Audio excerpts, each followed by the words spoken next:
So ang offeran pala mga kotsero ay nasa 1 billion pesos.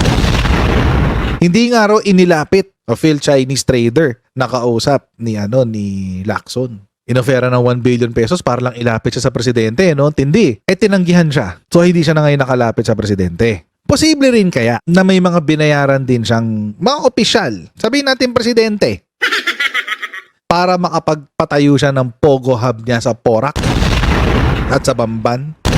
Wala akong sinasabing tumanggap si Digong na 1 billion.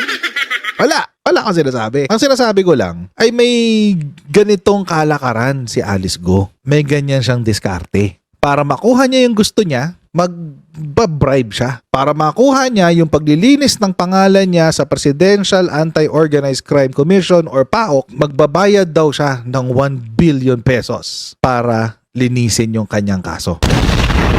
1 billion pesos, guys.